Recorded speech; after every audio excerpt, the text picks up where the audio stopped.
Hello friends, welcome to DS study academy. आज की class में हम क्लास 10th के मैथमेटिक्स चैप्टर नंबर 7 जिसका नाम है ट्रायंगल, जिसे हम कहते हैं त्रिभुज, उसके उस चैप्टर के इस प्रश्न को सॉल्व करेंगे जो कि है थेल्स प्रमेय का विलोम। हमने पहले वीडियो में थेल्स प्रमेय को प्रूफ किया था, तो अब हम थेल्स थेल्स प्रमेय के विलोम को प्रूफ करेंगे कि ये थेल्स प्रमेय का विलोम होता क्या है।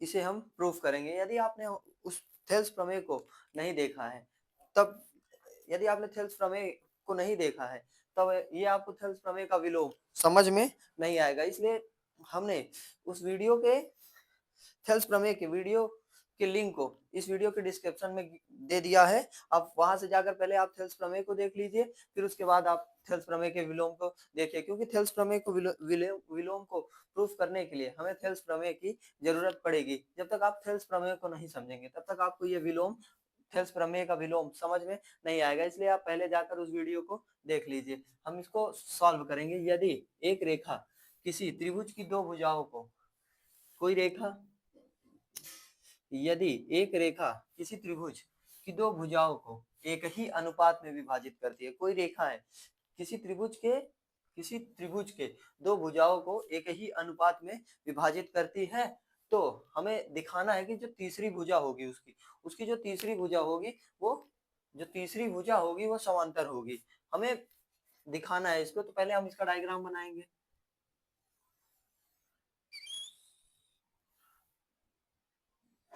ये हो गया त्रिभुज।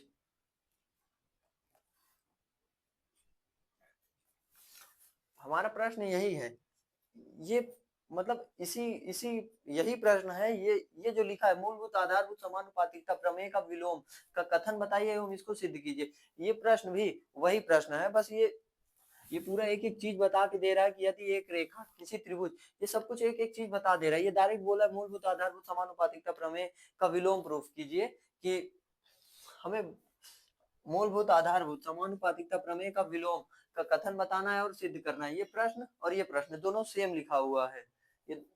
ये प्रश्न और ये प्रश्न दोनों सेम लिखा हुआ है। बोर्ड जब भी प्रश्न को देता है, इस प्रश्न को देता है, तो ये नहीं देता है, ये प्रश्न नहीं देगा, वो हमेशा इस प्रश्न को देता है, ताकि स्टूडेंट कंफ्यूज ना हो, आराम से इसको कर सके। इसलिए इसको नहीं देता है, इसको देता है। तो हमें पहले, यदि एक रेखा किसी त्रिभुज की दो भुजाओं को, कोई रेखा है जो त्रिभुज की दो भुजाओं को, मान लीजिए पहले ये एबीसी कोई त्रिभुज है, एबीसी कोई त्रिभुज है। यदि एक रेखा किसी त्रिभुज की दो भुजाओं को एक ही अनुपात में विभाजित करता है, तो एक ही अनुपात में विभाजित करता है, मान लीजिए इसका नामकरण हम कर देते हैं डीई। एक ही अनुपात में विभाजित करता है। जब एक ही अनुपात में विभाजित करेगा तो एडी बटा डीबी बराबर एई बटा ईसी हो जाएगा। एक ही अनुपात में विभाजित कर रहा है, तो हमें दिखाना है कि ये जो डीई है ये बीसी के पैरेलल होगा, डीई समांतर होगा बीसी का, हमें ये दिखाना है। तो दिया है दिया है दिया है दिया है हमें क्या क्या दिया है? हमें दिया है कोई त्रिभुज है, हमें दिया है त्रिभुज ए बी सी, त्रिभुज ए बी सी की भुजा, त्रिभुज ए बी सी की भुजा त्रिभुज ए बी सी की भुजा ए बी और ए सी, त्रिभुज ए बी सी की भुजा ए बी और ए सी, त्रिभुज ए बी सी की भुजा ए बी और ए सी को, ए बी और ए सी को ये डी और ई प्रतिच्छेद करता है। डी और ई जो है वो प्रतिच्छेद करता है ए बी और ए सी को। तो त्रिभुज ए बी सी की भुजा ए बी और ए सी को क्रमशः क्रमशः डी व ई पर प्रतिच्छेद प्रतिच्छेद करता है मतलब काटता है कहीं पे, प्रतिच्छेद करता है। त्रिभुज एबीसी की भुजा जो है ए बी और ए सी, त्रिभुज एबीसी की भुजा जो है, एबी और एसी उसकी भुजा है, इन भुजाओं को क्रमशः डी व ई पर प्रतिच्छेद करता है। ये जो ए बी भुजा हो गया और ए सी भुजा हो गया, इस पे डी और ई प्रतिच्छेद करता है, मतलब कहीं पे काटता है उसको। जब ये काटेगा तो हमें सिद्ध क्या करना है, हमें सिद्ध करना है, हमें सिद्ध करना है, हमें सिद्ध करना है डीई पैरेलल होगा बीसी के। हमें सिद्ध करना है ये जो डीई है ये पैरेलल होगा बीसी के, हमें यही दिखाना है। हमें सिद्ध करना है डीई पैरेलल टू बीसी, हमें यह दिखाना है। अब यहाँ पे कुछ और दिया है,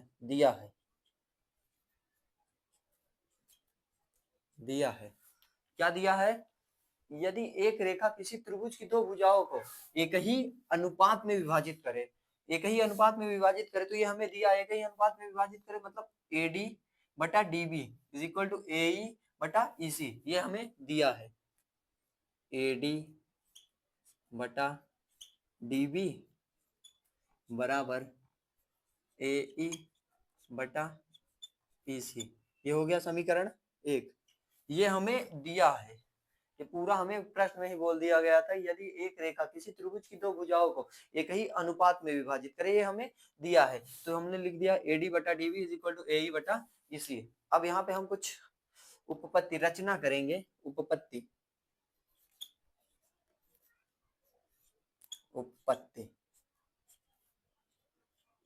अब यहाँ पे हम कुछ उपपत्ति करेंगे, हम यहाँ पे उपपत्ति करेंगे, मानेंगे कि ये जो BC है ये पैरेलल होगा DF के, ये इसको हम मान रहे हैं, माना DF पैरेलल टू BC। हमने इसको माना है कि ये जो DF है, ये पैरेलल होगा BC के, हमने इसको माना है। ये जब DF पैरेलल होगा BC के, तब थेल्स प्रमेय से जब दो रेखाएं आपस में समांतर होती है तो हम थेल्स प्रमेय को लगाकर इनके भुजाओं के जो अनुपात होंगे उनको बराबर कर देते हैं थेल्स प्रमेय से। तब थेल्स प्रमेय थेल्स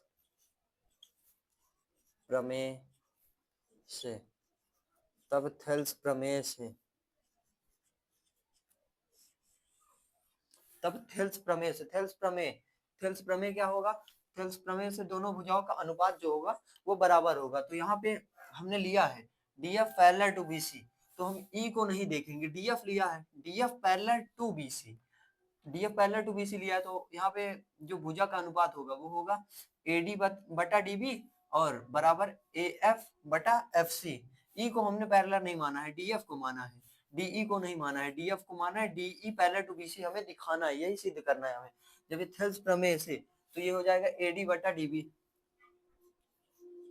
AD बटा DB बराबर AD बटा DB हो गया। अब हमें यहाँ से चल लेना AF बटा FC, AF बटा FC, AF बटा FC, ये हो गया समीकरण 2। अब समीकरण 1 और 2 को ध्यान से देखिए, समीकरण 1 और 2 को ध्यान से देखिए। ये जो AD बटा DB है, AD बटा DB बराबर AE बटा EC है, यहाँ पे भी है AD बटा DB बराबर AF बटा FC। इस AD बटा DB के वैल्यू को उठाकर AD बटा DB की जगह पे हम AE बटा EC लिख सकते हैं, तो हम इसकी जगह पे उठाकर हम ये जो AE बटा EC है यहाँ पे रखेंगे। अब समीकरण 1 और 2 से, समीकरण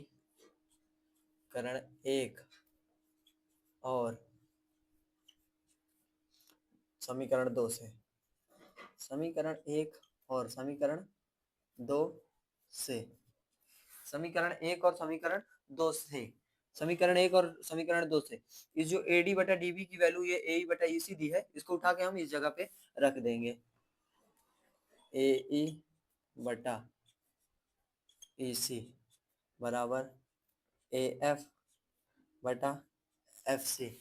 ये आ गया AE बटा EC बराबर AF बटा FC। अब हम इन दोनों पक्षों में, इन दोनों साइड में दोनों पक्षों में हम 1 को जोड़ेंगे, 1 को जोड़ेंगे, दोनों पक्षों में 1 जोड़ने पर, दोनों पक्षों में 1 जोड़ने पर,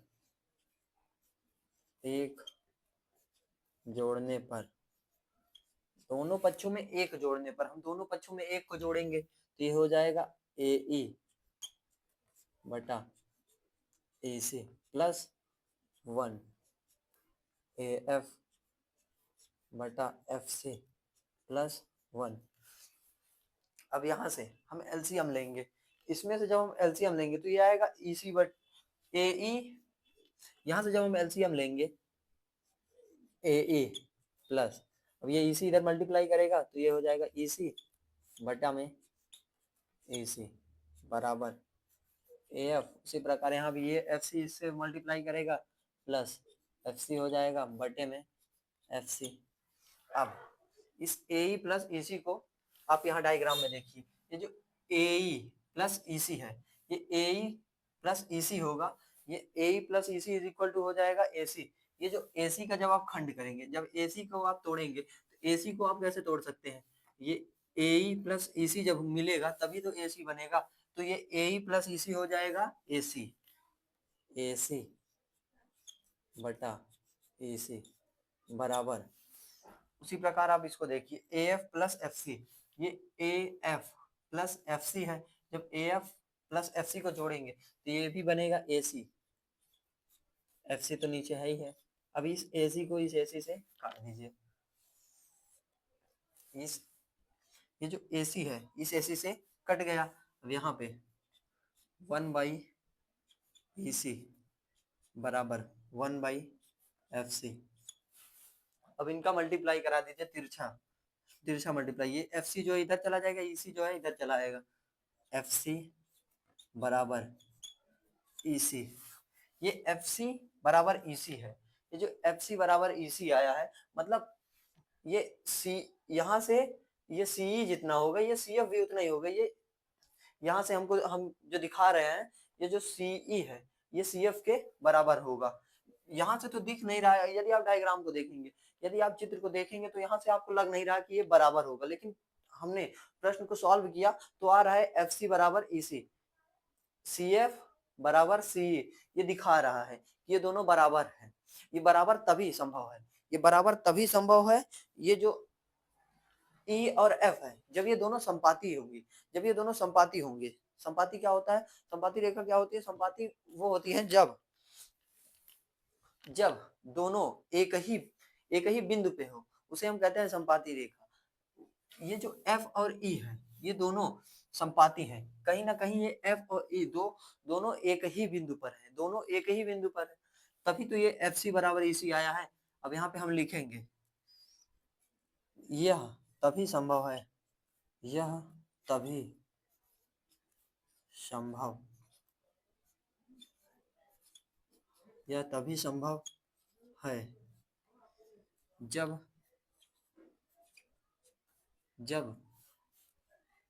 F और E दोनों संपाती होंगे, दोनों संपाती होंगे, संपाती होंगे, ये तभी संभव है, ये जो दिया है FC बराबर EC, ये तभी संभव है जब ये F और E दोनों एक ही बिंदु पे हो, मतलब दोनों संपाती हो, तभी संभव है। जब ये अगर ये संभव है कि F और E दोनों संपाती मतलब दोनों एक ही बिंदु पे है, तब हमने यहाँ पे माना था ये जो DF पैरेलल टू BC है, ये जो DF पैरेलल टू BC है, अगर ये F और E दोनों एक ही बिंदु पे होंगे, दोनों एक ही बिंदु पे होंगे तो ये F बराबर E हो जाएगा, F बराबर E हो जाएगा, तो ये जो DF पैरेलल टू BC था तो हम इसको लिख सकते हैं DE पैरेलल टू BC। अगर F और E दोनों बराबर होगा, जैसे DF पैरेलल टू BC हो गया तो DE पैरेलल टू BC होगा, क्योंकि F बराबर E है, इसलिए हम यहाँ पे लिखेंगे, इसलिए